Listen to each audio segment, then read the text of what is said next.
You know, I represented Delaware, but I wouldn't have gotten elected without Philadelphia, and that's the truth. Thanks to Brian Bush and the sheet metal workers, Local 19, protest tonight, and along with the leaders and members of other labor unions across the country. Folks, I want to thank my good friend Bobby Brady. You know, if you're ever in a foxhole, you're looking for help, you want him next to you, man. You know, you've got great leadership in the state. Governor Shapiro, who I talk to all the time, and Lieutenant Governor, two of the best in the nation. You've got two of the best U.S. senators, and Bobby Casey from my hometown of Scranton, Pennsylvania, and John Fetterman, who's doing a tremendous job. He does better in short pants than most people do in long pants. You have an incredible historic mayor in Cheryl Parker. Madam Mayor, thank you. Folks, we're in the home stretch. Let me ask you, are you going to re-elect Bobby Casey to the U.S. Senate? Yeah. Are you going to elect Aaron McClellan, State Treasurer? Yeah. You're going to elect Eugene. Hey, where is Eugene here? He's in a debate. Well, I tell you what, you better elect him Attorney General. You're going to elect my buddy Malcolm Kenyatta as Auditor General. Most important, let me ask you, are you going to elect Kamala Harris, President of the United States of America? Well, folks, look, 4 years ago, I picked Kamala to be my vice president. I picked her because she was smart and tough. She's a first-rate district attorney out in California, an attorney general, and then U.S. Senator. But most of all, I picked her because she has character and she has integrity. Incredible. And I must admit, I picked her because she had one endorsement that mattered most to me. My son, Beau Biden, was the Attorney General of the state of Delaware. And I give him my word, before he left to head off to Iraq for a year, he said, Dad, I met the next generation, man. He worked with her. He worked with Kamala.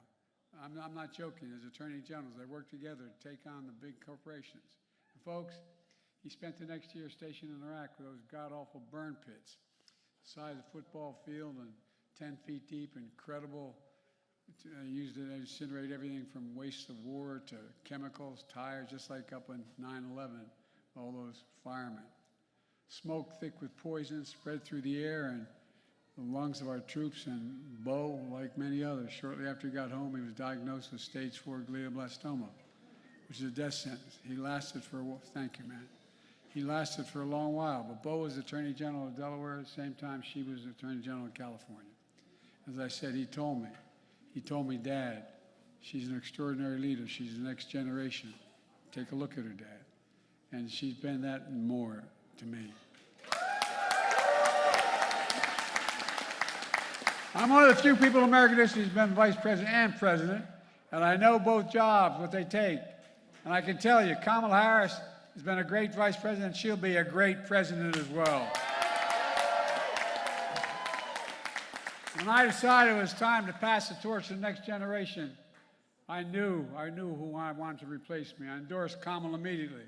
And if you've seen the campaign Kamala's run, it proves I'm right. The enthusiasm has been off the charts. Her convention was great. She beat Trump so badly in the debate, he's scared to death to beat her again. That's a fact. Tough guy, right? Tough guy. Because he knows he'd lose again. That's a fact. He is a loser.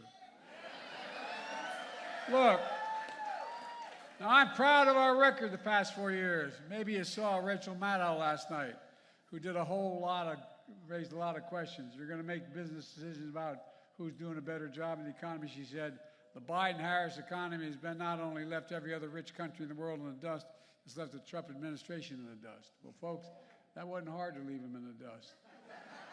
I think he lives in the dust. We created 16 million jobs, more jobs than has been created in a single term in all of American history. More people are working today than ever before. Wages for working people are higher than they've ever been before. And more people have health care insurance than before. And what does Trump want to do if he wins? He wants to use his favorite word, terminate. No, I'm serious. This guy means what he says, man. He wants to terminate the Affordable Care Act. He's been trying to succeed and he failed every time. If he does, though, 40 million Americans will lose their health care. 40 million. And 100 million will lose their protections because they have pre-existing conditions. Trump likes to call himself pro-business. We all know Trump is a failed businessman. He inherited $100 million. And he got bankrupt how many times I can't keep track. Including bankrupting the casino in Atlantic City was pretty hard to do. How's that possible? I thought the House always won. Trump wasn't only a loser in 2020, he's a loser in everything he does. Meanwhile, on our watch, business of all sizes are surging. A record number of small business applications is 19 million so far since we've gotten elected. And every single application is an act of hope. Folks, remember when Trump got elected, if he got elected, he told him, if I got elected, the stock market would crash. I just wish I was listening for 36 years as the poorest man in Congress, so I didn't have any stock. But anyway. But if he means the stock market crashed through record highs, he was actually right. As high as it's ever been in American history. And by the way, it must be irritating to a guy to turn to Fox News and hear the Biden-Harris stock market is stronger than ever in history. Well, look, folks, unemployment is at historic lows for everyone, including blacks and Latinos. We have the smallest racial wealth gap in 20 years. Wages have grown faster than inflation for more than a year now. Inflation is down at 2.4%. In fact, it's now back to pre-pandemic levels and still going down, not up, down. Along with it, interest rates are beginning to drop. The data shows the benefits of economic recovery are benefiting working and middle-class folks more than the top. New data from the National Labor Relations Board shows the number of workers filing for union representation has doubled since I became president. Doubled. But you got it, man. Oh.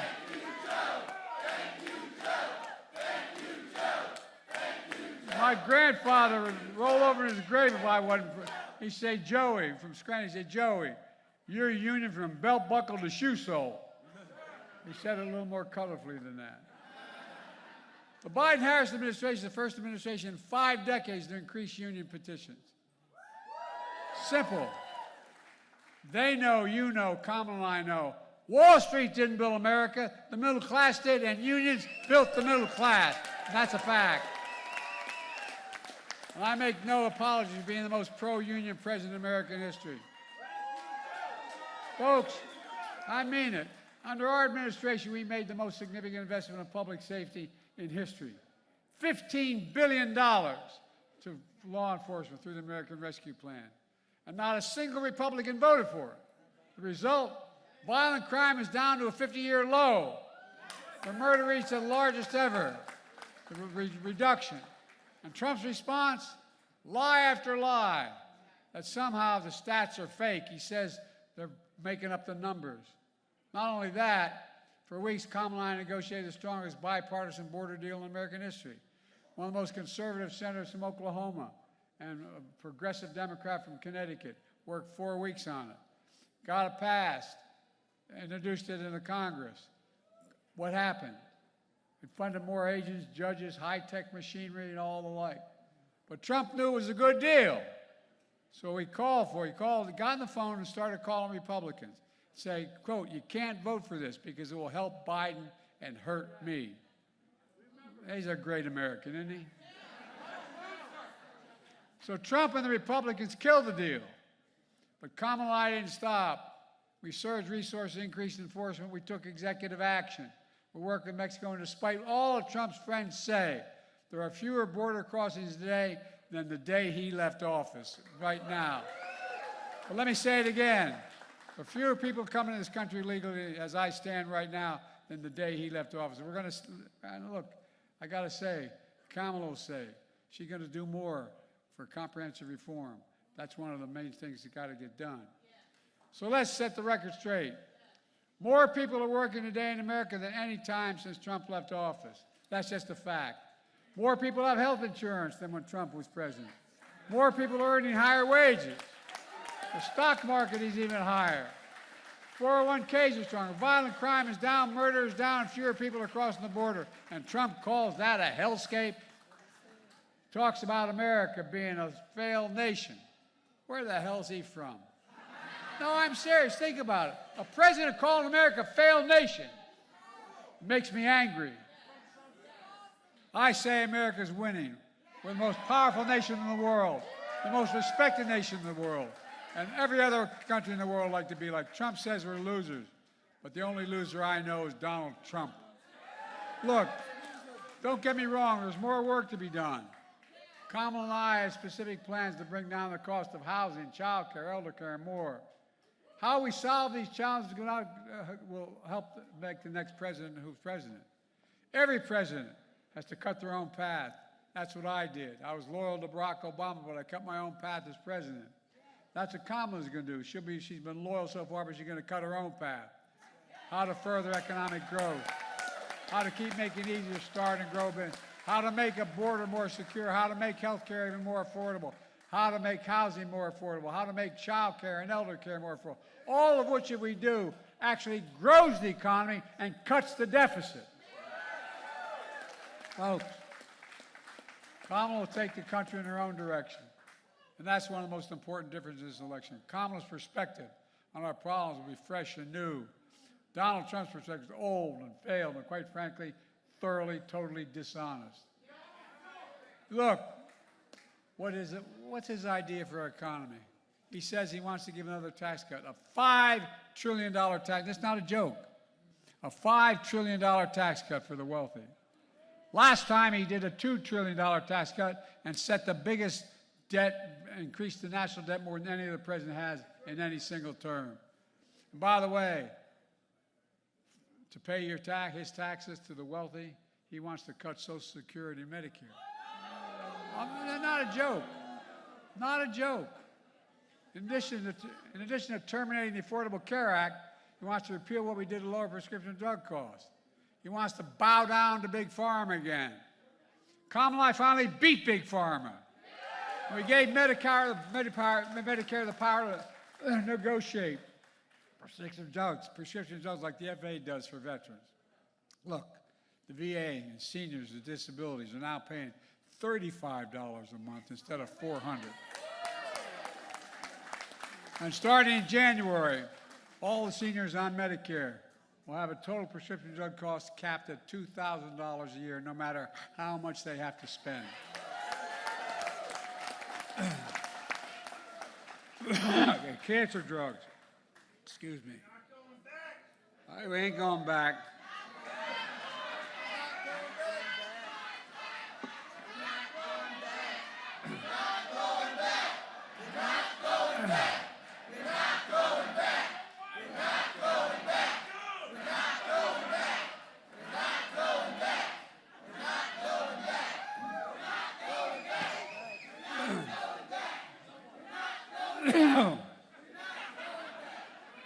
By the way, our Medicare reforms not only save seniors the Medicare money. You know how much they save the taxpayers? $160 billion, that one passage. Why? Because Medicare is paying $35 instead of $400, for example. Trump wants to take all that away. But Kamala wants to expand everything so it exists for everybody in the nation. Look, he wants to cover the elder under Medicaid. Trump would get rid of the $369 billion Kamala and I passed, most ever in the history of the world, to deal with climate change. And by the way, no climate change out there, right? I just spent a week from Florida to North Carolina. It's devastating. You know why? Because the ocean waters are warming, increasing significantly the threats of significant weather. How does it make you feel after the last hurricane that I've ripped through this country, knowing that we're going to cut back on? Look, Trump wants a new sales tax. A new sales tax on goods we import in significant numbers. Up to 85% of all the seafood we eat is imported. 60% of the fresh fruit, 40% of the vegetables. we import coffee, clothing, and so much more. And according to all the economists, if his sales tax were to, in fact, pass, the average family would have an increase in their cost of $400 a year. Or $4,000 a year, excuse me. 4,000. And look, it's a surprise that we got a guy who can't afford to say the word union, wants to get overtime and hardworking folks taken away. No, he's doing it again. That's what he says. He said he and his allies, they support workers in the middle class. Give me a break. Look, this is from the same guy who calls himself a great protector of women.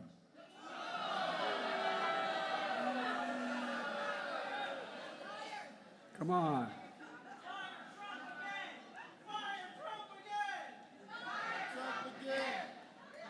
Folks, look, there's the same guy who's been held liable for $83 million for sexual abuse and defamation.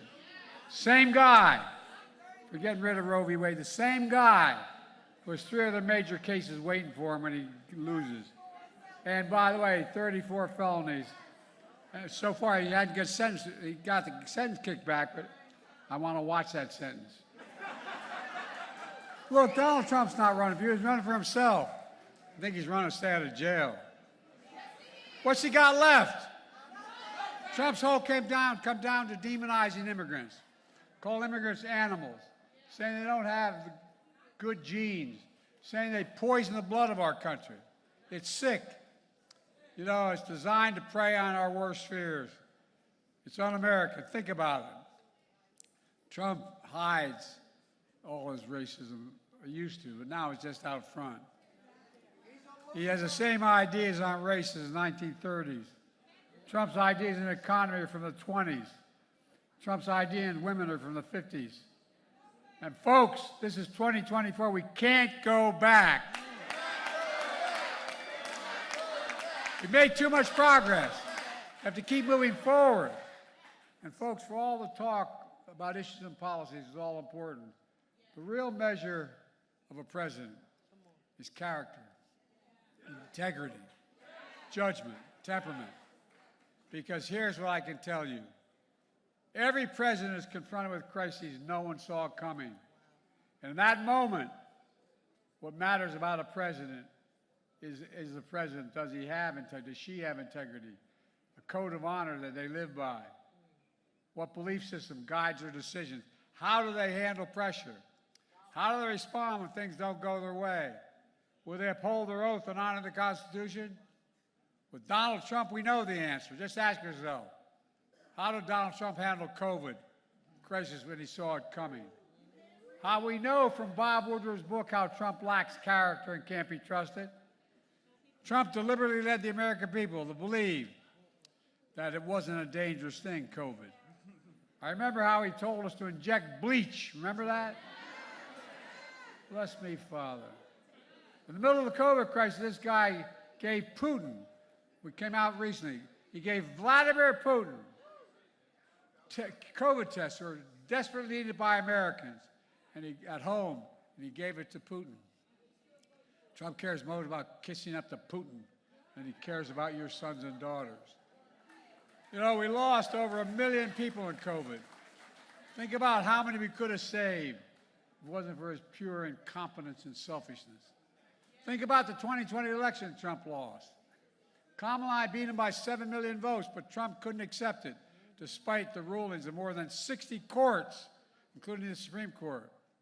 He embraced the big lie that threatened the lives of elected officials and poll workers. He sent violent mobs to the U.S. Capitol on January 6th to stop a peaceful transfer of power. He sat in the dining room off of my present office, the Oval Office, and did nothing for 3 hours as police were being attacked and killed. Lawmakers were forced to hide for their lives. According to the report, when Trump told the mob was looking for Mike Pence to hang him, you know what Trump's response was? So what? Let me tell you something. You can't be pro-insurrection and pro-American. If you can't announce January 6th, you have no business being president. And look, Trump hasn't changed. I would argue he's gotten worse. Clearly, he lost the election in 2020. He snapped. No, I mean it. He become unhinged. Look at his rallies. Last night, his rallies stopped taking questions because someone got hurt. And guess what? He stood on the stage for 30 minutes and danced. I'm serious. What's wrong with this guy? Listen to him, how he's going to, after the institution of democracy, if Trump is elected again, he says he'll use the Justice Department to attack his political enemies. He says he'll fire 500,000 civil servants and replace them with Trump loyalists. He just said he could use the U.S. military to go after U.S. citizens he disagrees with. He said it. He still refuses to accept the results of 2020. And he's refusing to accept the results of the 2024 election if he loses again. Look, folks, every generation faces a moment where democracy has to be defended. This is our moment. I believe in my core, when we beat Trump in 2020, we saved American democracy. Now we have to do it again in 2024. Folks, let me close with this. More than anything in this election, we have to decide who we want, what we want America to be. Who is America?